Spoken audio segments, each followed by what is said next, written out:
الحمدللہ رب العالمین واشهد ان لا الہ الا اللہ وحدہ لا شریک لہ واشهد ان محمدا عبدہ ورسولہ وبعد۔ تحریم و تفسیر القرآن بالرأی، اصول ایمان کی شرح آپ کے سامنے کی جاتی ہے۔ آج جو ہمارا موضوع ہے وہ یہ ہے کہ قرآن کی اپنی رائے سے یا اپنی طرف سے تفسیر کرنا یہ حرام ہے۔ اس کے تحت مصنف رحمۃ اللہ علیہ نے ابن عباس رضی اللہ تعالیٰ عنہ کی ایک حدیث پیش کی ہے۔ فرماتے ہیں کہ وعن ابن عباس رضی اللہ تعالیٰ عنہما قال قال رسول اللہ صلی اللہ علیہ وسلم من قال فی القرآن برأیہ فلیتبوأ مقعدہ من النار، رواہ الترمذی وقال حدیث حسن صحیح۔ وفی روایت من قال فی القرآن بغیر علم فلیتبوأ مقعدہ من النار، رواہ الترمذی۔ ابن عباس رضی اللہ تعالیٰ عنہما سے روایت ہے، وہ کہتے ہیں کہ اللہ کے رسول صلی اللہ علیہ وسلم نے فرمایا کہ جس نے قرآن میں اپنی طرف سے کچھ کہا وہ اپنا ٹھکانہ جہنم کے اندر بنا لے۔ ترمذی کی روایت ہے، حسن درجے کی۔ اور ایک دوسری روایت کے اندر ہے کہ من قال فی القرآن بغیر علم، جس نے بغیر علم کے قرآن میں کوئی بات کہی، قرآن کی کسی آیت کی تفسیر کی، فلیتبوأ مقعدہ من النار، وہ اپنا ٹھکانہ جہنم کے اندر بنا لے۔ یہ بھی ترمذی کی روایت ہے اور یہ بھی حسن درجے کی حدیث ہے۔ اس حدیث کی روایت کرنے والے عبداللہ بن عباس رضی اللہ تعالیٰ عنہ مفسر قرآن حبر امت، ہمارے نبی صلی اللہ علیہ وسلم کے چچا زاد بھائی عباس رضی اللہ تعالیٰ عنہ کے فرزند عبداللہ رضی اللہ تعالیٰ عنہ۔ اس حدیث میں جو بات بتائی گئی ہے وہ یہ ہے کہ قرآن کی اپنی طرف سے تفسیر کرنا، اپنی رائے سے تفسیر کرنا بغیر علم کے قرآن کی آیات اور نبی صلی اللہ علیہ وسلم کی حدیثوں کی طرف یا صحابہ کرام کی تفاسیر کی طرف یا عربی زبان کی طرف رجوع کیے بغیر قرآن کی تفسیر کرنا، قرآن کا معنی بیان کرنا، یہ گویا کہ بہت بڑا گناہ ہے اور ایسے آدمی کے لیے سخت وعید ہے۔ اور اس کے لیے وعید کس چیز ہے کی ہے؟ جہنم کی وعید ہے، کیونکہ قرآن ہے، اللہ تعالیٰ کا کلام ہے۔ اللہ رب العالمین کی اس سے کیا مراد ہے اس نے قرآن کے اندر کہیں بیان کر دیا، اسی لیے قرآن کی تفسیر قرآن سے کی جاتی ہے۔ یا نبی اکرم صلی اللہ علیہ وسلم کو اللہ رب العالمین نے بتایا، کیونکہ قرآن کے اور دین کی بیان کی ذمہ داری اللہ رب العالمین نے اپنے نبی کو دی تھی۔ وَأَنزَلْنَا إِلَيْكَ الذِّكْرَ لِتُبَيِّنَ لِلنَّاسِ مَا نُزِّلَ إِلَيْهِمْ، ہم نے آپ کی طرف ذکر کو نازل کیا ہے تاکہ آپ لوگوں کے سامنے کھول کھول کر کے بیان کر دیں۔ تو اللہ رب العالمین نے قرآن کے معانی کو، اس کے مطالب کو اپنے نبی صلی اللہ علیہ وسلم کو وحی کے ذریعے سے بتایا۔ تو قرآن کی تفسیر یا تو حدیثوں سے کی جاتی ہے، یا صحابہ کرام ہیں جنہوں نے قرآن کا نزول دیکھا اپنی آنکھوں سے، ہمارے نبی کے ساتھ زندگی گزارے۔ عربی زبان تو ان کی مادری زبان تھی اور عربی زبان کے یعنی فصاحت اور بلاغت کے اعلیٰ مقام پر فائز تھے صحابہ کرام رضی اللہ تعالیٰ علیہم اجمعین۔ تو انہوں نے براہ راست اللہ کے رسول صلی اللہ علیہ وسلم سے قرآن کی تفسیروں کو سنا، حدیثوں کو سنا۔ تو ان کی بھی تفسیر اگر غیبیات سے متعلق ہے یا ایسے امور سے جن میں اجتہاد کا کوئی عمل دخل نہیں ہے تو وہ قابل قبول ہے، حجت ہے، کیونکہ انہوں نے اسے اللہ کے رسول ہی سے سنا، تبھی جا کر کے اس کی تفسیر بیان کی یا وہ حدیث بیان کی۔ اور اگر کوئی ایسی آیت ہے جس میں اجتہاد کا دخل ہے تو جب تک اس کی نسبت اللہ کے رسول کی طرف نہ کی جائے وہ موقوف مانی جائے گی۔ اور اگر اس پر اجماع ہو جائے صحابہ کا یا اکثر صحابہ کرام کا اتفاق ہو جائے تو وہ بھی قابل عمل ہوتا ہے، قابل حجت ہوتی ہے۔ اور اگر اس کے خلاف حدیث کے اندر کوئی چیز نہیں ہے تو بھی قابل حجت ہوتی ہے۔ اختلاف کی صورت میں پھر دیکھا جائے گا کہ کس کا قول زیادہ قرآن کے قریب ہے یا دیگر احادیث کے قریب ہے، تو وہ بھی حجت ہوتی ہے۔ ایسے ہی تفسیر کی جاتی ہے تابعین کے اقوال سے۔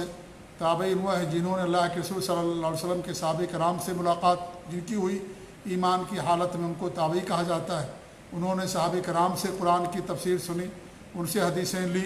تو ان کا قول بھی اگر اس پر اجماع ہے تمام تابعین کا تو کیا ہے؟ وہ حجت ہے۔ اور اگر ان کا جو قول ہے اس کا کوئی مخالف نہیں ہے، مان لیجئے نہ حدیث کے کوئی خلاف ہے، نہ صحابہ میں سے کسی سے اس کے خلاف کوئی بات مروی ہے، تو چونکہ وہ تابعی ہیں اور تابعی جنہوں نے اللہ کے رسول صلی اللہ علیہ وسلم کے صحابہ سے براہ راست سنا، اس لیے ان کا بھی قول معتبر مانا جائے گا۔ اگر ان کے خلاف کوئی یعنی ان کا کسی تابعی کا آپس میں اختلاف نہیں ہے اس کی تفسیر میں، یا صحابہ کرام سے اس کے خلاف کوئی چیز مروی نہیں ہے اور نہ حدیث میں اس کے خلاف کوئی چیز مروی ہے، تو ان کا بھی قول قابل حجت ہوتا ہے، قابل عمل ہوتا ہے۔ تو قرآن کی تفسیر انہی چیزوں سے کی جاتی ہے۔ قرآن کی تفسیر قرآن سے، احادیث سے، صحابہ کرام کی تفسیروں سے، تابعین کی تفسیروں سے، اسی طریقے سے عربی زبان سے۔ عربی زبان کا جاننا بھی ضروری ہے، ایسا نہ ہو کہ اس کا معنی ایسا بیان کیا جائے کہ عربی زبان میں وہ معنی مراد ہی نہیں لیا جاتا ہے، تو تفسیر کیا ہوگی؟ باطل ہوگی، اور وہ رائے تفسیر بھی رائے مانی جائے گی۔ تو اس میں بڑی سخت وعید ہے ان لوگوں کے لیے جو قرآن کی تفسیر منمانی کرتے ہیں، اپنی رائے اور اپنے عقل سے کرتے ہیں، اپنی طرف سے کرتے ہیں، اور اس کے اندر کئی چیزیں شامل ہیں قرآن کی تفسیر اپنی طرف سے کرنے میں۔ پہلی چیز یہ ہے کہ جو اہل باطل ہیں اور جو یعنی اہل احوا ہیں، وہ قرآن کی تفسیر اپنے مذہب کے موافق کریں، تو یہ ان کی تفسیر بھی رائے ہوگی، گویا کہ انہوں نے اپنی طرف سے قرآن کی تفسیر کی۔ جیسے روافظ ہیں، خوارج ہیں، جہمیہ ہیں، عقل پرست لوگ ہیں، معتزلہ، اور اس طریقے سے یعنی صوفیہ ہیں، اہل بدعت ہیں، اہل خرافات ہیں، جو اپنے عقیدے اور مذہب کے مطابق قرآن کی تفسیر کرتے ہیں اور کہتے ہیں یہاں پر یہ مراد ہے، جبکہ سلف صالحین کے ہاں وہ معنی مراد نہیں ہے۔ اور آپ یہ چیز بہت پائیں گے، خوارج کے ہاں انہوں نے الگ تفسیر کی ہے، روافظ نے قرآن کی اپنی الگ تفسیر کی ہے، ایسی صوفیہ کے ہاں قرآن کی الگ تفسیر ہے، جو باطنیہ ہیں ان کے ہاں الگ تفسیر ہے قرآن کریم کی، ایک ظاہری معنی ایک باطنی معنی مراد لیتے ہیں وہ، اور باطنی معنی ہی ان کے ہاں زیادہ اہم ہوتا ہے، جو ان کے اپنے جو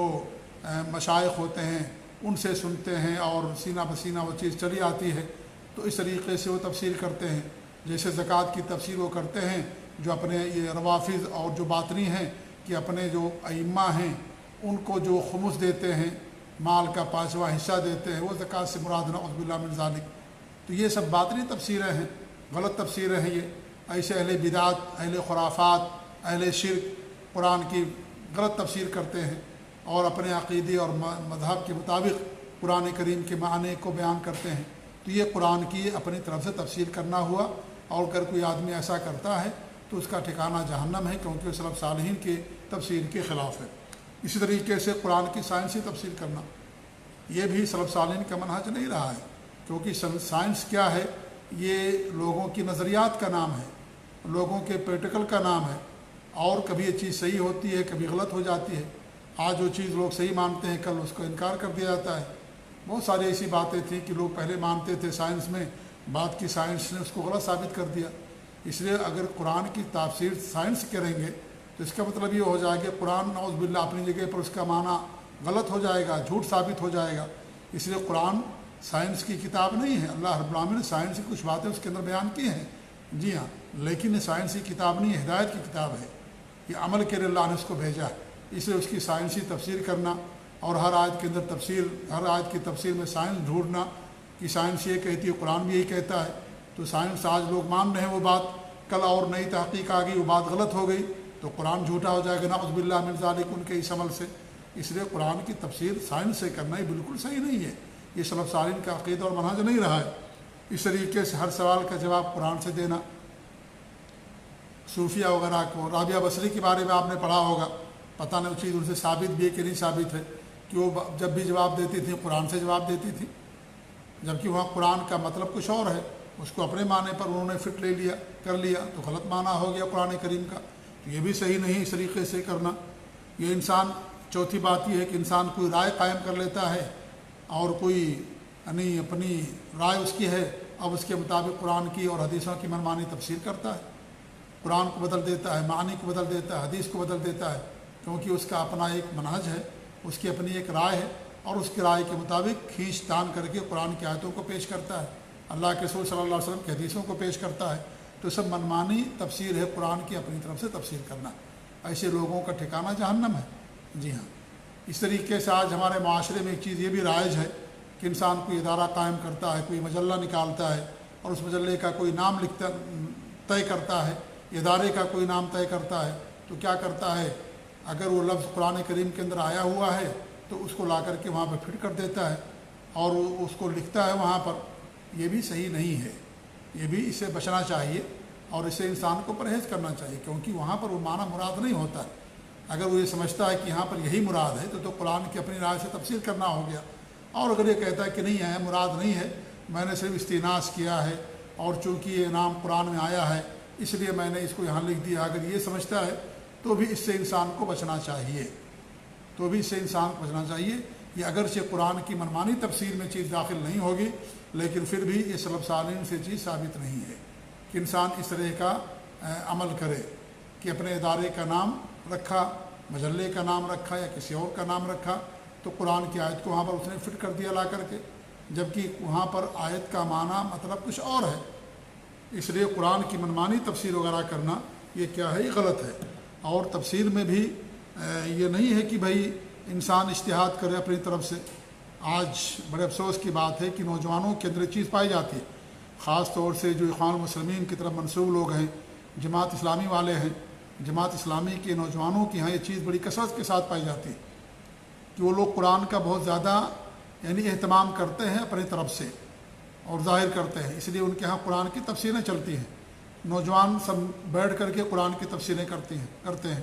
اور باقاعدہ قرآن کی آیت پیش کی جاتی ہے، کوئی صورت، تو لوگوں سے پوچھتے ہیں کہ اس آیت کے بارے میں آپ کی رائے کیا ہے، اس آیت کے بارے میں آپ کی رائے کیا ہے، آپ کیا کہنا چاہتے اس آیت کے بارے میں، آپ کا کیا خیال ہے۔ نعوذ باللہ من ذالک، تخت مشق بنا دیا قرآن کریم کو لوگوں نے،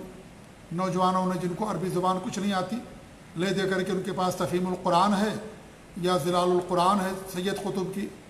یہی دو ان کا پورا اول و آخر ہے، اسی سے وہ جو ہے پڑھتے ہیں، یا اور جو ان کے منہج کے لوگ ہیں امین حسن اصلاحی یا اس طریقے سے اور جن لوگوں نے قرآن کی تفسیر کی، وہی ان کے سامنے اصل تفسیر نہیں ہوتی ہے عربی زبان میں، جیسے تفسیر طبری ہے یا ابن کثیر کی تفسیر ہے یا امام شوکانی کی تفسیر ہے یا اور جو تفسیر ہے جو معصور تفسیر کہلاتی ہے، وہ سب ان کے سامنے نہیں ہوتی۔ یہی دو تین کتابیں ہوتی ہیں، اسی کو اول و آخر سمجھتے ہیں، اسی کو منتہا سمجھتے ہیں اور یہ سمجھتے ہیں کہ ہم نے یہ دو تین کتاب پڑھ کر کے درس دے دیا تو خلاص اس کے اندر ساری چیزیں آ گئی۔ یہ سب کیا ہے، یہ سب غلط بات ہے، یہ سب اور سب لا علمی اور جہالت ہے یہ سب۔ جی ہاں، اس لیے یہ قطعاً یہ کرنا درست نہیں ہے کہ نوجوانوں سے آپ پوچھیں، اور کئی لوگوں نے مجھ سے آ کر کے بیان کیا کہ ان کے ہاں جب قرآن کی تفسیر کے تعلق سے مجلسیں اور نشستیں منعقد ہوتی ہیں، ہر ہفتہ وہ لوگ قرآن کا درس رکھتے ہیں، کوئی ایک صاحب درس دیتے ہیں اور اسے پوچھتے ہیں لوگوں سے کہ آپ کی کیا رائے، آپ کی کیا رائے، ہر آدمی اپنی اپنی رائے بیان کرتا ہے۔ نعوذ باللہ من ذالک، یہ حد درجہ گری ہوئی بات ہے یہ، اور یہ حد درجہ منہج سے گری ہوئی بات ہے یہ۔ حضرت ابو بکر رضی اللہ تعالیٰ عنہ سے کسی آیت کی تفسیر کے بارے میں پوچھا گیا تو انہوں نے کہا کہ کون سی زمین مجھے پناہ دے گی یا کون سا آسمان مجھے سایہ دے گا اگر میں قرآن کریم کے اندر کوئی ایسی بات کہوں جو میں نہیں جانتا ہوں۔ لوگ مشق کرتے ہیں، مجھے لگتا ہے دنیا کی کوئی چیز ہے، پریکٹیکل لوگ کرتے ہیں، آپ پریکٹس کیجئے، آپ پریکٹس کیجئے، موبائل میرا خراب ہو گیا، آپ بنانے کی کوشش کیجئے، آپ بنانے کی کوشش کیجئے۔ یہ دنیاوی چیز نہیں ہے، یہ اللہ تعالیٰ کا کلام ہے، اللہ نازل کیا ہے،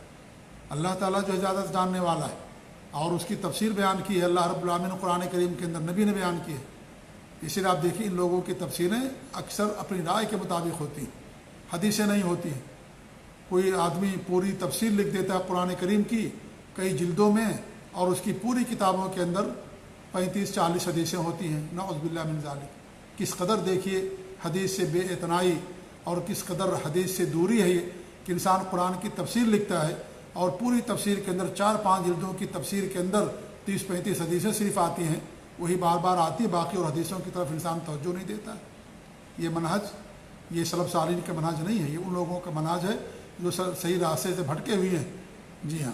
اور غلط راستے پر جو لوگ چل رہے ہیں ان لوگوں کا منہج ہے یہ۔ اس لیے ایسے لوگوں کو توبہ کرنا چاہیے، پہلے وہ علم حاصل کریں، پہلے وہ علم حاصل کریں، اور عربی زبان کا علم، قرآن کا علم، ناسخ منسوخ کا علم، حدیثوں کا علم، اور اس طریقے جو مفسرین ہیں ان کے بارے میں پڑھیں، اس کے بعد تفسیر کریں وہ، اور تفسیر انہی کے مطابق ہو، احادیث اور آیات اور کے مطابق ہو، یہ نہیں کہ انسان منمانی اپنی تفسیر کرے۔ یا صرف عربی زبان کو جان لیا اس کے مطابق تفسیر کر دے۔ کبھی کبھی عربی زبان وہاں پر جو معنی ہوتا ہے وہ وہاں مراد نہیں ہوتا ہے، جی ہاں، اس کا ایک معنی ہوتا ہے لیکن اس کو دوسرے معنی میں فٹ کر دینا یہ غلط معنی ہو جاتا ہے۔ حدیثیں اس کی تفسیر کرتی ہیں، جیسے اللہ رب العالمین نے قرآن کریم کے اندر کہا کہ جو ہے چور کے ہاتھ کاٹے جائیں گے۔ اب عربی زبان میں ہاتھ یہاں سے لے کر کے یہاں تک بولا جاتا ہے، کہاں سے ہاتھ کاٹیں گے؟ اب انسان اجتہاد کرے کہ چلو بھائی یہاں سے بھی کاٹ لیں گے تو بھی ہو جائے گا، یہاں سے کاٹ لیں گے تو بھی ہو جائے گا، کیونکہ عربی زبان میں سب کو ہاتھ کہا جاتا ہے۔ تو ہم کہیں گے تمہارا کہنا غلط ہے، یہاں پر ید سے مراد یہ ہے کلائی تک کاٹنا ہے، بس اس سے زیادہ کاٹنا زیادتی ہے، یہ ظلم ہے، حرام ہے شریعت کے اندر۔ ہمارے نبی نے یہیں تک ہاتھ کاٹا ہے، کلائی تک۔ تو یہاں پر متعین ہو گیا کہ یہاں پر لغت میں چونکہ اس کو بھی ید کہا گیا، اسے بھی ید کہا گیا، اسے بھی ید کہا گیا، سب ید کے اندر شامل ہے، لیکن حدیث نے واضح کر دیا کہ یہاں پر یہی مراد ہے، باقی اور معنی مراد نہیں ہے۔ اب انسان اشتہاد کرے کہ ید ہے، کہیں سے بھی کاٹ لو سب چل جائے گا، جسے خوارج نے کیا تھا، یہاں سے کاٹنا شروع کر دیا تھا انہوں نے، جی ہاں، یہاں سے کاٹنا شروع کر دیا تھا، کوہنی سے، یہاں سے، جی ہاں۔ تو یہ باطل ہے ایسی تفسیر کرنا، جی۔ تو اگر عربی زبان کا جو کوئی لفظ ہو لغت میں، لغوی جو معنی ہو، اگر وہ شرعی معنی کے خلاف ہے اور شریعت نے کوئی معنی کی تعین کر دی ہے تو وہی معنی لیا جائے گا، لغت کی طرف دھیان نہیں دیا جائے گا، جی ہاں، لغت کی طرف دھیان نہیں دیا جائے گا۔ اب دیکھیے اللہ کے رسول، اللہ کا ارشاد ہے کہ تمہاری مائیں وہ ہیں جنہوں نے تم کو دودھ پلایا ہے۔ اب دودھ پلانا تو اگر آدمی ایک دو بار پی لیتا اسے بھی دودھ پلانا کہا جائے گا، لیکن کیا یہاں پر یہ مراد ہے؟ نہیں، یہاں پر مراد یہ ہے کہ دودھ پلانے سے کم 5 مرتبہ بچہ کسی عورت کا اپنی مرضی سے دودھ پیے، ایک مرتبہ دودھ پیتا اپنی مرضی سے چھوڑ دے پستان کو، پھر دوبارہ پیتا ہے، پھر تیسری بار پیتا ہے، اسی 5 مرتبہ کرے کم سے کم، اور وہ بھی دودھ پینے کی جو مدت ہے اس کے دوران، اگر اس کے بعد کرتا ہے تو نہیں ثابت ہوگا، یہ رضا ثابت نہیں ہوگی۔ اس لیے اگرچہ لغت کے اعتبار سے کہہ دیا جائے گا رضاعت ہو گئی، رضاعت، دودھ پی لیا اس نے، 1 گھونٹ پیا، 2 گھونٹ پیا، 3 بار پیا، رضاعت ہو گئی عربی زبان کے لحاظ سے، لیکن کیا شریعت کی نظر میں رضاعت ہوگی؟ نہیں، شریعت کی نظر میں رضاعت نہیں ہوگی۔ شریعت کی نظر میں رضاعت کب ہوگی؟ جب بچہ کم سے کم 5 مرتبہ، وہ بھی جو دودھ پینے کی مدت ہے 2 سال دودھ پینے کی مدت ہوتی ہے، اس کے اندر اگر پیتا ہے، اپنی مرضی سے پستان منہ میں ڈالے، اپنی مرضی سے چھوڑے، پھر ڈالے پھر چھوڑے، اس طریقے سے 5 مرتبہ، پہلے 10 مرتبہ تھا، پھر بعد میں منسوخ ہو گیا 10 مرتبہ، اور 5 مرتبہ یہ جو ہے یہ باقی رکھا گیا کہ 5 مرتبہ اگر کوئی دودھ پیتا ہے تب رضاعت ثابت ہوتی ہے۔ اس طرح کی بہت ساری مثالیں دی جا سکتی ہیں۔ لہذا قرآن کے لیے جاننے کے لیے عربی زبان جاننا ضروری ہے، عربی زبان جاننا جو ہے یہاں پر ضروری ہے۔ اب دیکھیے جو قادیانی ہیں، اللہ رب العالمین نے کیا فرمایا قرآن میں مجید کے اندر، وَلَٰكِن رسول اللہ و خاتم النبیین، کہ آپ اللہ کے رسول ہیں اور خاتم النبیین ہیں۔ خاتم کا معنی عربی زبان کے اندر کئی معنی کے لیے آتا ہے۔ ایک معنی یہ بھی ہوتا ہے زیب و زینت کے لیے آتا ہے، انگوٹھی جیسے ہوتی ہے، انگوٹھی زینت کے لیے انسان پہنتا ہے، تو وہ خاتم النبیین کا معنی، یہ لفظ کا انکار نہیں کرتے ہیں قادیانی، آپ کہتے ہیں کہ اللہ کے رسول خاتم النبیین ہیں، لیکن خاتم النبیین کا معنی یہ لیتے ہیں کہ آپ انبیاء کی زینت ہیں، آپ انبیاء کی زینت یہ معنی ڈال لیتے ہیں، جیسے سورج چاند ستارے زینت ہیں آسمان کی، انگوٹھی زینت ہوتی ہے ہاتھ کی، ایسے ہی بلڈنگ کوئی ہے، اس بلڈنگ کے اندر کوئی چیز ہو جو زینت کی ہو، کہ اس بلڈنگ کی زینت یہ ہے، ایسے ہی آپ انبیاء کی زینت ہیں، یہ مراد لیتے ہیں۔ خاتم النبیین سے خاتم النبیین کا انکار نہیں کرتے ہیں، وہ اللہ کے رسول کے خاتم النبیین ہونے کا انکار نہیں کرتے قادیانی، توجہ سے میری بات سنیں گے۔ وہ کیا کرتے ہیں؟ کہتے ہیں کہ خاتم النبیین ہیں آپ، لیکن خاتم النبیین سے مراد کیا ہے؟ یہاں زینت مراد ہے، کیا انبیاء کی زینت، یعنی کہ آپ آخری نبی ہیں، یہ نہیں مانتے۔ خاتم النبیین کا لفظ مانتے ہیں کہ آپ خاتم النبیین ہیں، لیکن آخری نبی نہیں مانتے،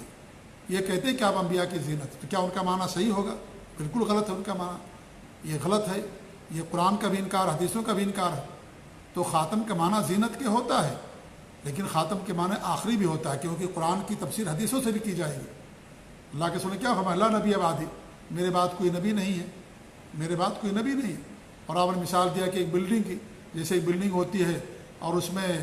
ایک اینٹ کی جگہ خالی ہے، لوگ اس بلڈنگ کو دیکھتے ہیں، کہتے ہیں کتنی اچھی اور خوبصورت بلڈنگ ہے، کاش یہ ایک جگہ جو خالی ہے اینٹ کی یہ بھی رکھ دی جاتی، تو کہتے ہیں میں وہ آخری اینٹ ہوں۔ اب جب آخری اینٹ رکھ دی گئی تو اس بلڈنگ میں اب کوئی اور اینٹ نہیں رکھی جا سکتی، لہذا آپ آخری نبی ہیں، آپ کے اوپر اللہ رب العالمین نبوت اور رسالت کے دروازے کو بند کر دیا۔ جب آپ آخری نبی ہیں تو بدرجہ اولیٰ آپ آخری رسول بھی ہیں، آخری رسول بھی آپ، کیونکہ جب نبی کوئی نہ آئے گا تو رسول بدرجہ اولیٰ نہیں آئے گا، کیونکہ رسول کا درجہ نبی سے اونچا ہوتا ہے۔ تو جب نبی آخری ہیں تو رسول بھی آخری ہو گئے۔ اب کوئی آدمی کہے کہ اللہ کے آپ آخری نبی آخری رسول نہیں ہیں، اور کچھ لوگوں نے اس کا دعویٰ کیا، نبوت کا دعویٰ نہیں کیا، رسالت کا دعویٰ کیا کہ ہم آخری رسول ہیں۔ اللہ کے رسول نے فرمایا کہ میں آخری نبی ہوں، یہ نہیں فرمایا کہ میں آخری رسول ہوں، کہ جہالت پر مبنی ہے۔ جب نبوت کا دروازہ بند ہو گیا تو رسالت جو اس سے اونچا درجہ ہے وہ بدرجہ اولیٰ بند ہو گیا، بدرجہ اولیٰ وہ چیز بند ہو گئی۔ جی ہاں، تو اس لیے جب جو نبوت سے اونچی جو چیز ہے رسالت، تو بدرجہ اولیٰ بند ہو جائے گی۔ جب نبوت بند ہو گئی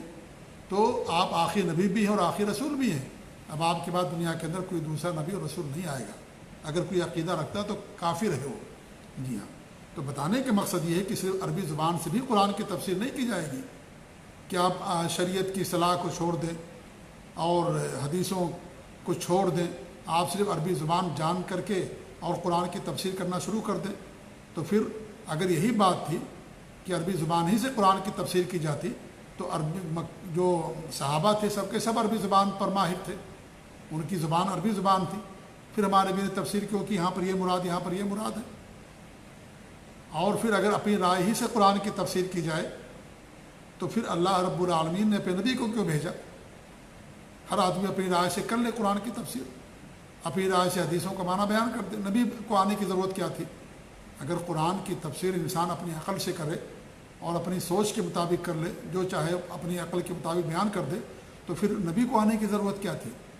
ہر آدمی اپنی عقل کے مطابق قرآن کا معنی بیان کرتا ہے۔ اس لیے یہ سب غلط بات ہے یہ، اور یہ ایسا کوئی اگر کرتا ہے تو اپنا ٹھکانہ گویا کہ جہنم کے اندر بناتا ہے۔ اللہ رب العالمین نے قرآن بھی اتارا اور اپنے نبی کو بھی بھیجا، اور قرآن کے بیان کی، دین کی بیان کی ذمہ داری اللہ رب العالمین نے اپنے نبی کو دی، اور وہ بیان بھی حدیث ہے جو وحی اللہ رب العالمین کی طرف سے ہے۔ ثم ان علینا بیانہ، اللہ کہتا ہے کہ پھر ہمارے اوپر اس کا بیان کرنے کی ذمہ داری۔ اب اللہ رب العالمین نے یا تو قرآن کریم میں اس کو بیان کر دیا، یا تو نبی کے ذریعے سے بیان کروایا، وہی آپ پر کی، جبریل امین آئے اور اس کا معنی بیان کیا، اور پھر جبریل امین نے اس کے، اور پھر آپ نے اپنے الفاظ میں حدیث کے ذریعے سے اس کے معنی کو بیان کیا۔ لہذا قرآن کی تفسیر جو ہے احادیث سے کرنا ضروری ہے۔ احادیث کے بغیر انسان کی قرآن کریم کی تفسیر نہیں کر سکتا۔ اگر حدیثوں کو چھوڑ دے گا گمراہ ہو جائے گا، خود گمراہ ہوگا، دوسروں کو بھی گمراہ کرے گا۔ اسی لیے جو ہے جو خوارج ہیں دیکھ لیجئے، جو معتزلہ ہیں، عقل پرست لوگ ہیں، وہ سب اپنی رائے اور اپنی عقل کے مطابق کرتے ہیں، اور پھر رائے سب کی مختلف ہوتی ہے۔ آپ کی رائے الگ ہے، میری رائے الگ ہے، فلاں کی عقل الگ ہے، فلاں کی عقل الگ ہے، تو اس میں تو اور اختلاف ہوگا۔ آپ کی عقل کچھ کہتی ہے، فلاں کی عقل کچھ کہتی ہے، تو اس میں اور اختلاف ہوگا، بجائے یہ کہ اس میں کوئی معنی متعین ہو، اختلاف ہوگا۔ اس لیے دیکھیے جو اہل الرائے ہیں، جو رائے اور اپنے طرف سے قرآن کی تفسیر کرتے ہیں، یا جو حدیثوں کے بغیر قرآن کی تفسیر کرتے ہیں، آپ دیکھیے ان کے ہاں کتنا اختلاف پایا جاتا ہے، کوئی کچھ کہتا ہے، کوئی کچھ کہتا ہے، کوئی کچھ کہتا ہے۔ تو اس لیے قرآن کی تفسیر احادیث سے کی جائے گی، احادیث سے بیان کیا جائے گا قرآن کریم کی تفسیر، اللہ کے رسول کے فرمان سے، اللہ کی آیتوں سے۔ کہیں قرآن میں مطلق ہے، کہیں مقید ہے، کہیں مجمل ہے، کہیں مفصل ہے، کہیں ناسخ منسوخ ہے، تو ان سب چیزوں پر بھی انسان کو نظر رکھنی ہے۔ اس لیے قرآن اللہ تعالیٰ کا کلام ہے، اللہ تعالیٰ نے اس کلام سے کیا مراد لیا ہے اس نے اپنے نبی کو بتا دیا، لہذا نبی کی حدیثوں کے بغیر قرآن کریم کی تفسیر نہیں کی جا سکتی۔ اگر کوئی اپنی رائے سے کرے گا اور وہاں وہ معنی بیان کرے گا تو پھر وہ، جبکہ حدیث میں اس کا معنی کچھ اور بیان کیا گیا ہے، لیکن وہ حدیث کو اہمیت نہیں دیتا اور اپنی عقل اور رائے ہی کو سب کچھ سمجھتا ہے، تو یہ کیا ہے؟ یہ اپنے آپ کو جہنم میں لے جانے والی بات، سخت ترین گناہ ہے، سخت قسم کی وعید ہے۔ اللہ نے عقل دی ہے قرآن کو سمجھنے کے لیے، حدیثوں کو سمجھنے کے لیے، اس میں غور و فکر کرنے کے لیے، اختلاف کرنے کے لیے نہیں، حدیثوں کو چھوڑنے کے لیے نہیں، کہ ہم حدیثوں کو بغیر قرآن کریم کا ہم سمجھ جائیں گے، ہمارے پاس اتنی عقل ہے۔ ہم سے زیادہ عقل والے لوگ تھے لیکن نہیں سمجھ سکے، وہ ہم سے زیادہ ان کو عربی زبان آتی تھی لیکن نہیں سمجھ سکے، اللہ نے ان کو بتایا نبی کے ذریعے بھیج کر کے۔ تو اس لیے یہ بہت ہی خطرناک بات ہے جو آج ہمارے معاشرے کے اندر جو ہے یہ کثرت سے یہ چیز جو ہے بڑھتی جا رہی ہے، اور ہر آدمی اپنی منمانی تفسیر کرتا ہے، کوئی سائنسی تفسیر کرتا ہے، اور نوجوان طبقہ اسے لیتا ہے ہاتھوں ہاتھ۔ یہ سب کیا ہے؟ یہ سب غلط ہے، کیونکہ سائنس تجربے کا نام ہے جو بدلتا رہتا ہے۔ آج کچھ تجربہ کیا گیا، کل وہ تجربہ بدل جائے گا۔ آج انسان کی کچھ عقل کہتی، کل انسان کی عقل بدل جاتی ہے۔ جی ہاں، اس لیے یہ تجربے کی بنیاد پر قرآن کی تفسیر کرنا یا سائنس کی بنیاد پر تفسیر کرنا یہ بھی باطل ہے۔ لہذا قرآن کی تفسیر اپنی طرف سے کرنا بہت بڑی جرات ہے۔ یہ جو جری ہوگا بہت زیادہ، اور جس کے جو اللہ کی قدر نہیں کرے گا، اللہ کے کلام کی قدر نہیں کرے گا، نبی کی قدر جس کے یہاں نہیں، حدیثوں کی قدر نہیں، جس کے یہاں جو اپنے عقل ہی کو منتہا سمجھتا ہے، سب کچھ سمجھتا ہے، قرآن و حدیث سے بڑا سمجھتا ہے، وہی آدمی ایسا کر سکتا ہے۔ جس کے دل کے اندر ذرہ برابر ایمان ہوگا، اللہ کی قدر ہوگی، اللہ کے نبی کی قدر ہوگی، صحابہ کی قدر ہوگی، کبھی بھی ایسا، اور اللہ تعالیٰ کا خوف ہوگا، خشیت ہوگی، کبھی بھی ایسا آدمی اپنی طرف سے قرآن کریم کی تفسیر نہیں کرے گا۔ وہ حدیثوں کے ذریعے ہی قرآن کریم کی تفسیر کرے گا، آیات کے ذریعے کرے گا، صحابہ کرام کی تفاسیر کے ذریعے سے کرے گا جو ثابت شدہ ہیں، ان کے ذریعے سے کرے گا وہ۔ لہٰذا یہ بہت ہی خطرناک بات ہے، اس سے بچنے کی ضرورت ہے، اور بہت ہی افسوس کے ساتھ یہ بات کہنی پڑتی ہے کہ آج جو نوجوان طبقہ ہے اس کا محبوب مشغلہ یہ بن گیا ہے قرآن کی تفسیر۔ دیکھیے ہر جگہ نوجوانوں کے اندر قرآن کی درس کے نام پر، قرآن کی تفسیر کے نام پر کوئی عالم ان کے پاس نہیں ہوتا ہے، اور وہ اپنی طرف سے قرآن کریم کی تفسیر کرتے ہیں۔ نوجوان لوگ، ان کے پاس کچھ بھی، کالجوں میں پڑھ رہے ہیں، یونیورسٹیوں میں پڑھ رہے ہیں۔ ارے پہلے اللہ کے دین کا علم حاصل کیجیے، اور علماء کے سامنے ذہن میں تلمس طے کیجیے، علماء سے رابطے میں رہیے، علماء سے پوچھیے۔ یہ نہیں کہ آپ قرآن کے مفسر قرآن بن جائیں جی، اور جیسا چاہے ویسا قرآن کریم کی تفسیر کرتے پھریں، نعوذ باللہ من ذالک۔ پہلے علم حاصل کیجیے، جی، علم کا اللہ اور رسول کا نام، پہلے علم حاصل کیجیے، اس کے بعد قرآن۔ اور جب علماء گواہی دے دیں کہ ہاں آپ بیان کر سکتے ہیں اور قرآن کی تفسیر کر سکتے ہیں، آپ کے پاس اتنا علم ہو گیا، جو راسخین فی العلم ہے، جو گہرے علم والے ہیں، جنہیں قرآن و سنت کا علم ہے، اجماع کا علم ہے، ناسخ منسوخ کا علم ہے، اور اس طریقے سے تقویٰ والے، خشیت والے ہیں، اور جنہیں دنیا عالم مانتی، وہ لوگ کہیں تب جا کر کے آپ کیجیے، ورنہ یہ سب کریں گے تو خود گمراہ ہو کے دوسروں کو بھی گمراہ کریں گے۔ جی، تختے مشق لوگوں نے بنا لیے، سب پریکٹس کر رہے ہیں قرآن کریم کے اوپر، ہر آدمی اپنی طرف سے بیان کر رہا ہے، نعوذ باللہ من ذالک، اور جہاں چاہتا ہے قرآن کی آیت کو فٹ کر دیتا ہے اور اس کا معنی بیان کر دیتا ہے، نعوذ باللہ من ذالک۔ اس طریقے سے بازیچے اطفال بن گیا، کھلونا بن گیا قرآن کریم آج لوگوں کی نظروں میں، نعوذ باللہ من ذالک۔ اللہ تعالیٰ ہم سب کو اس سے محفوظ رکھے، اللہ کا کلام ہے، ڈریے اللہ تعالیٰ سے، جی، اللہ تعالیٰ ہم سب کو اس طرح کی چیزوں سے محفوظ رکھے، آمین۔ وصلی اللہ علیہ محمد وعلی آلہ وصحبہ اجمعین، وجزاکم اللہ خیر، والسلام علیکم ورحمۃ اللہ وبرکاتہ۔